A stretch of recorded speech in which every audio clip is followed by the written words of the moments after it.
கிறிஸ்துவுக்குள் பிரியமானவர்களே, பிலமோன் 1ஆம் அதிகாரத்தின் தியான பகுதிக்காக உங்களை அன்புடன் அழைக்கிறேன். பவுல் தன்னை கிறிஸ்துவின் நிமித்தம் கட்டப்பட்டிருக்கிறவனாகிய நான் என்று தன்னை சிறையிலே தாம் சிறையிலே வாசம் செய்வதை குறிப்பிட்டும், தன்னோடு கூட தீமோத்தேயு இருக்கிறார் என்பதையும் குறிப்பிட்டும் எழுதுகிறார். அவருடைய வழக்கமான பாணியிலே இந்த கடிதத்தை எழுதும்போது மிகவும் வர்ணனையாக இல்லாமல் அவர் அவசர நிலையிலே இந்த கடிதத்தை எழுதுவது போல அவர் எழுதுகிறார். யார் யாருடன் இருக்கிறார், யாருக்கு எழுதப்படுகிறது என்பதை இந்த கடிதம் மிக தெளிவாக சொல்லுகிறது. பிலமோனுக்கு எழுதுகிறார். அவருடைய மனைவி, அவருடைய பெயர் வந்த உடனே பிரியமுள்ள அப்பியாளுக்கும் என்று வருவதனாலே இவர்கள் கணவனும் மனைவியுமாய் இருக்க வேண்டும் என்று சொல்லி அநேக வேத பண்டிதர்கள் சொல்லுகிறார்கள். அர்க்கீப் அவருடைய பிள்ளையாக இருந்தால் உங்கள் மகன் அல்லது எங்கள் மகன், நம் மகன் என்று குறிப்பிட்டிருப்பார். ஆனால் அப்படி சொல்லாமல் அவரை பிரித்து எங்கள் உடன் போர் சேவகரனாகிய அர்க்கீப்புக்கும் என்று எழுதப்பட்டிருக்கிறது. ஆதலால் இந்த கடிதமானது பிலமோன் ஒனேசிமஸை சேர்த்து கொள்வதற்கு மாத்திரமல்ல, அந்த திருச்சபையிலும் ஒனேசிமஸுக்கு இடம் கொடுக்கப்பட வேண்டும் என்பதுதான் பவுலுடைய மிகப்பெரிய ஒரு வேண்டுதலாக இந்த கடிதம் இருக்கிறது. ஆதலால் பிலமோனுக்கு எஜமானுக்கும் எழுதுவது போல எழுதிவிட்டு அந்த திருச்சபையின் பொறுப்பாளராக இருக்கக்கூடிய அர்க்கீப்புக்கும் இந்த கடிதம் எழுதப்படுகிறது என்பதை நாம் புரிந்து கொள்ள வேண்டும். அதாவது பிலமோனும் அர்க்கீப்பும் ஒருவருக்கொருவர் எந்த விதத்திலேயாவது மிகுந்த நெருங்கிய உறவுக்காரர்களாக இருக்க வேண்டும். பிலமோனுடைய வீட்டிலே இந்த திருச்சபையானது கூடி வருகிறது. ஆதலால் பிலமோன் தன் வீட்டிலே ஏற்றுக்கொள்வது போல திருச்சபையிலே ஏற்றுக்கொள்ள வேண்டும். திருச்சபையிலே ஏற்றுக்கொள்ள வேண்டும் என்றால் தன் வீட்டிலும் அவர் ஏற்றுக்கொள்ள வேண்டும் என்பதனாலே இந்த 2 அட்ரஸ் கொடுக்கப்பட்டிருக்கிறது. அதாவது பெறுநர் என்ற அந்த குறிப்பு கொடுக்கப்பட்டிருக்கிறது. அவர் வழக்கம் போல கிருபையும் சமாதானமும் ஒவ்வொரு கிறிஸ்தவனுக்கும் உள்ள ஆசீர்வாதம் என்பதை அவர் திரும்ப திரும்ப அவருடைய கடிதங்களிலே வலியுறுத்துவதை பார்க்கிறோம். பிலமோனை குறித்து அநேக சாட்சிகளை பவுல் கேள்விப்பட்டிருக்கிறேன் என்று சொல்லுகிறார். நான் மட்டுமல்ல, என்னோட அநேகர் பகிர்ந்து கொள்ளும்போது உம்முடைய அன்பை குறித்து நான் கேள்விப்பட்டிருக்கிறேன். நான் திருச்சபைகளுக்காக ஜெபிக்கும் போதெல்லாம் உங்களையும் நான் நினைத்து எப்பொழுதும் தேவனை ஸ்தோத்திரித்து ஜெபிக்கிறேன். உங்களுக்கு இந்த குணம் இயற்கையான குணமாய் இருப்பதினாலே நான் ஆண்டவரை ஸ்தோத்திரிக்கிறேன். ஆனால் இந்த இயற்கையான இந்த அன்பின் குணம் கிறிஸ்துவுக்காக பயன்பட வேண்டும் என்பதைத்தான் நான் இங்கே வலியுறுத்தி எழுதுகிறேன் என்று சொல்லி நாசுக்காக அவருடைய குணத்தை அப்ரிஷியேட் பண்ணிவிட்டு அந்த நல்ல குணத்தை கிறிஸ்துவ நிமித்தம் நீ பயன்படுத்த வேண்டும் என்பதை அவர் முதலாவது வலியுறுத்தி விடுகிறார். உங்கள் வீட்டிலே வருகிற, உங்களை சந்திக்கிற ஒவ்வொரு பரிசுத்தவான்களுடைய உள்ளங்கள் எல்லாம் இளைப்பாறி செல்கிறது. உங்கள் அன்பு, உங்கள் உபசரிப்பு, உங்கள் கரிசனை, உங்கள் மரியாதையை கண்டு அவர்கள் மனம் துவண்டு போய் இருந்தாலும் கூட இளைப்பாரி உங்களை விட்டு கடந்து செல்கிறார்கள். இப்படி நானும் கூட உம்முடைய அந்த அன்பினாலே ஆறுதல் அடைந்திருக்கிறோம். கிறிஸ்துவுக்குள்ளாக இப்படிப்பட்ட ஒரு சிலரையாவது நாங்கள் எழுப்பியிருக்கிறோமே என்ற ஒரு திருப்தி எங்களுக்கு உண்டாயிருக்கிறது என்பதை போல அவர் 7ஆம் வசனத்திலே குறிப்பிடுகிறார். 8ஆம் வசனத்தின்படி பவுல் முதிர்ந்த வயதை அடைந்து விட்டார் என்று அவரே அதை அறிக்கையிடுகிறார். ஒருவேளை அவர் 60 கடந்த வயதாக இருக்க வேண்டும் என்பதை நாம் புரிந்து கொள்ளலாம். கிறிஸ்துவ நிமித்தம் இப்பொழுது நான் சிறையிலே இருக்கிறேன். நீ செய்யத்தக்கதை உமக்கு கட்டளையிடும்படி கிறிஸ்துவுக்குள் நான் துணியத்தக்கவனாக இருந்தாலும் அப்படி செய்யாமல் அன்பின் நிமித்தம் மன்றாடுகிறேன்.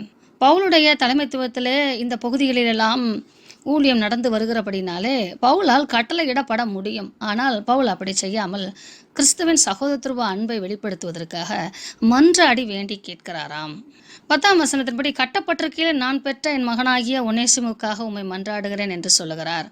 ஒருவேளை பிலமோனுக்கும் ஒனேசிமுஸுக்கும் இதே ஒரு விதங்களிலே பிரச்சனைகள் ஏற்பட்டு ஒனேசிமு அங்கே தங்கியிருக்க முடியாத நிலவிலே தப்பித்து ஓடி அவர் ரோமர் ராஜ்யத்திற்கு வந்திருக்க வேண்டும். அங்கே நடக்கிற சில அந்த என்கொயரிஸ் எல்லாம் கேள்விப்படும் போது இங்கே என்ன நடக்கிறது என்ற ஒரு உற்று கவனிக்கக்கூடிய சூழலிலே ஒனேசிமு வந்திருக்க வேண்டும். ஒனேசிமு ஒரு அடிமையாக இருந்தபடினாலும் ரோமனாக இருந்தபடினாலும் இவர் பேசுகிற ஒவ்வொரு வார்த்தைகளும் எல்லா இன மக்கள் மேலும் தேவன் வைத்திருக்கிற அன்பையும் அரவணைப்பையும் கேள்விப்படுவதனாலே ஒனேசிமுக்கு பவுலை பார்க்க ஆசையாக இருந்திருக்க வேண்டும். அங்கே பவுல் ரோமாபுரியிலே 2 வருடம் கூடி அவர் பேசி இருக்கும்போது ஆரம்ப காலகட்டத்திலே எல்லா யூதர்களையும் மற்ற கிரேக்க மக்களை எல்லாம் அழைத்து அவர் பேசும்போது அநேகர் அவரை விட்டு பின்வாங்கி போனார்கள் என்றும், அப்பொழுது அநேகர் ஒரு சிலர் அவரை பின்பற்றினார்கள் என்றும் நாம் அப்போஸ்தலர் நடபடிகள் இறுதி அதிகாரங்களிலே வாசிக்கிறோம். அந்த காலகட்டத்திலே ஒனேசிமு பவுலை சந்தித்திருக்க வேண்டும். அவர் இப்படியாக 2 வருட காலமாக அங்கே தங்கி இருந்து பவுலோடு இணைந்து பவுலுக்கு சேவை செய்திருக்க வேண்டும். ஒரு ஆவிக்குரிய அடிமையாக அவர் பவுலுக்கு பணி செய்ததை தன் மகன் போல பவுல் அதை கணக்கெடுக்கிறார். அதைத்தான் நாம் 10ஆம் வசனத்திலே வாசிக்கிறோம். முன்னே அவன் உமக்கு பிரயோஜனமில்லாதவன், இப்பொழுதோ உமக்கும் எனக்கும் பிரயோஜனம் உள்ளவன். ஒனேசிமு என்றாலே பிரயோஜனம் உள்ளவன் என்ற அர்த்தம். ஆனால் அவன் பேர் விளங்கத்தக்கதாக உம்மிடத்திலே அவன் முன்னமே நடந்து கொள்ள ஏற்றுக்கொள்ளவில்லை. ஆனால் கிறிஸ்துவை ஏற்றுக்கொண்ட பின்பு அவன் உனக்கு மாத்திரமல்ல, எனக்கும் என்றால் கிறிஸ்துவுக்கும் பிரயோஜனம் உள்ளவனாய் இருக்கிறான் என்று அவனுடைய மனதிலே ஏற்பட்டிருக்கிற மனமாற்றங்களை, குணமாற்றங்களை, நடத்தையின் மாற்றங்களை, அவனுக்குள்ளாக உண்டாத உனேசிமேசுக்குள்ளாக இருக்கக்கூடிய பவுலின் மகன் என்று சொல்லக்கூடிய அளவுக்கு கிறிஸ்துவின் தன்மையை அவன் தன்னிடத்தே கொண்டிருக்கிறான் என்று சாட்சி கொடுக்கிறார். என் உள்ளம் போல அவனை நீ ஏற்றுக்கொள்ளும் என்று சொல்லுவது அது மிகப்பெரிய சாட்சி. சுவிசேஷ நிமித்தம் நான் எங்கும் செல்ல முடியாத சூழலிலே கட்டப்பட்டிருக்கிற எனக்கு அவன் மிக பக்கபலமாய் இருக்கிறான். அவனை நான் என்னோட வைத்துக் கொள்ளலாம் தான், ஆனால் உன்னுடைய வேலைக்காரனை நான் அபகரித்துக் கொள்வது நல்லது அல்ல என்று 14ஆம் வசனத்திலே வெளிப்படுத்துகிறார். அவனை நான் உமக்கே கொடுத்துவிட விரும்புகிறேன். என்னுடைய காலங்கள் மிக குறியவைகள். இனிமேல் அவன் அடிமையானவனாக அல்ல, அடிமையானவனுக்கும் மேலானவனாகவும் பிரியமுள்ள சகோதரனாகவும் இருக்கும்படிக்கு கொஞ்ச காலம் உம்மை விட்டு பிரிந்து போனானாக்கும். அதாவது கிறிஸ்துவை அவன் அறிந்து கொள்வதற்கும், கிறிஸ்துவுக்குள்ளாக மனம் திரும்புதலை பெற்றுக்கொள்வதற்கும், கிறிஸ்துவுக்குள்ளான முழுமையான சகோதரனாக உம்மிடத்திலே திரும்பி வருவதற்கும் அவன் உம்மை விட்டு பிரிந்து போனான் என்று நினைத்து கொள்ளும். இது ஒட்டுமொத்த மனிதர்களும் பிதாவாகிய தேவனை விட்டு பிரிந்து போய் மனம் திரும்பி தேவனுடைய பிள்ளைகளாய் மாறி, விரோதிகளாய் பிரிந்து போய் பிள்ளைகளாய் மாறி தேவனிடத்திலே ஒப்புரவாகுவது போல உள்ள சம்பவம். இயேசு கிறிஸ்துவானவர் நம்மை மீட்டு எடுத்து தேவனிடத்திலே பரிந்து பேசி சிவாரிசு சொல்லி நம்மை தேவனோடு ஒப்புரவாக்குவதற்கு இணையான சம்பவம். இனி நாம் பிரயோஜனம் உள்ளவர்களாகவும் பிரிந்து போகாதவர்களாகவும் தேவனுக்கு அடிமைகளாகவும், அதாவது அன்புக்கு அடிமைகளாகவும் வாழ வேண்டும் என்பதை இந்த புத்தகம் மிக அருமையாக வலியுறுத்துகிறது. இயேசு கிறிஸ்துவானவர் எப்படி நமக்காக தேவனிடத்தில் பரிந்து பேசுவார் என்பதையும் இது சொல்லுகிறது. நீர் என்னை உம்மோடே ஐக்கியமானவன் என்று எண்ணினால் என்னை ஏற்றுக்கொள்வது போல அவனையும் ஏற்றுக்கொள்ளும். இயேசு கிறிஸ்துவானவர் பிதாவினிடத்தில் இப்படித்தான் பரிந்து பேசுகிறார். 18ஆம் வசனம், உனக்கு யாதொரு அநியாயம் செய்திருந்தால் உம்மிடத்தில் கடன்பட்டது உண்டானால் அதை என் கணக்கிலே வைத்துக் கொள்ளும், அதை நான் செலுத்துகிறேன். இதை என் கையாலே எழுதுகிறேன் என்றால் தன்னைத்தானே ஒப்பு கொடுத்த இயேசு கிறிஸ்துவை அடையாளப்படுத்துகிறது. அதை நான் செலுத்தி தீர்ப்பேன் என்றால் உமக்கு ஒரு குறைவும் இன்றி அந்த கடனை நான் அடைப்பேன், விலைக்கிரயம் செலுத்துவேன், பிரயாச்சித்தம் செய்து முடிப்பேன். நீர் உம்மைத்தாமே எனக்கு கடனாக செலுத்த வேண்டும் என்றால் பிதாவாகிய தேவனே கிறிஸ்துவாய் இறங்கி வந்திருப்பதை அடையாளப்படுத்துகிறது. நீர் உம்மை எனக்கு தர வேண்டும், நான் என்னை உமக்கு தருகிறேன், இந்த மனிதனை நீர் ஏற்றுக்கொள்ளும். எத்தனை அழகான ஆன்மீக சுவிசேஷ சத்தியங்கள் இந்த கடிதத்திலே அடங்கி இருக்கிறது. இப்படி தேவன் நம்மை ஏற்றுக்கொள்வதனாலே கிறிஸ்துவின் உள்ளம் இளைப்பாறுமாம். அதைத்தான் இங்கே பவுல் எழுதுகிறார். இப்படி நான் அனுப்புகிற இந்த மகனை ஏற்றுக்கொள்வதனாலே என் உள்ளம் இளைப்பாறும். என் மரணத்தினாலே இவனை சம்பாதித்திருக்கிறேன். நான் மரணத்துக்கென்றே சுவிசேஷத்தை அறிவித்து இவனை சம்பாதித்திருக்கிறேன். இப்பொழுது என்னுடைய மரணத்திற்கு ஒரு அர்த்தம் உண்டாயிருக்கிறது. கிறிஸ்துவன் மரணத்தை பவுலோடு மரணத்தோடு ஒப்பிட்டு பேசலாமா என்று நீங்கள் நினைக்காதீர்கள். நம்முடைய மரணமும் கிறிஸ்துவின் மரணத்தோடு ஒப்பிடப்படும். அவருடைய மரணம், அவருடைய பாடுகள் மிக பெரியது. ஆனால் சிறு துளியாகிலும் அதோடு கூட நாம் ஐக்கியப்பட வேண்டியவர்கள் என்பதை புரிந்து கொள்ளுங்கள். கிறிஸ்துவின் மரணத்திற்கு ஒப்பான மரணமும் கிறிஸ்துவின் பாடலுக்கு ஒப்பான பாடுகளும் நம்மால் அனுபவிக்க முடியாது. ஆனால் அதற்கு ஒப்பாக சிறு துளியாகிலும் நாம் அனுபவித்தால் தான் நமது ரட்சிப்பு பூரணப்படும். அதைத்தான் பிலிப்பியர் 1:29 அவர் அழகாக எழுதுவார். கிறிஸ்துவின் மேல் நாம் நம்பிக்கை வைப்பதற்கு மாத்திரமல்ல, அவர் நிமித்தம் பாடுகள் அனுபவிக்கப்படுவதற்கும் அருளப்பட்டிருக்கிறது. It is granted, gifted to suffer for Christ sake என்று எழுதப்பட்டிருக்கும். பிலமோனை கிட்டத்தட்ட அவர் அப்படியே கவுன்சில் பண்ணி கிறிஸ்துவின் எண்ணங்களை, தன்மையை உள்ளே போடுகிறார். சட்டத்தினாலோ அல்லது எதையாவது கொடுத்தாலோ நாம் யாரையும் மனந்திரும்ப பண்ண முடியாது. ஆனால் அன்பினால், நல்ல ஆலோசனையினால், அமைதியான முறையிலே அணுகும்போது அநேருக்குள்ளாக மனமாற்றங்களை கொண்டு வர முடியும். அப்படிப்பட்ட மாற்றங்களை பவுல் அந்த காலங்களிலே கொண்டு வந்தார் என்பதற்கு இது அத்தாட்சியாக இருக்கிறது.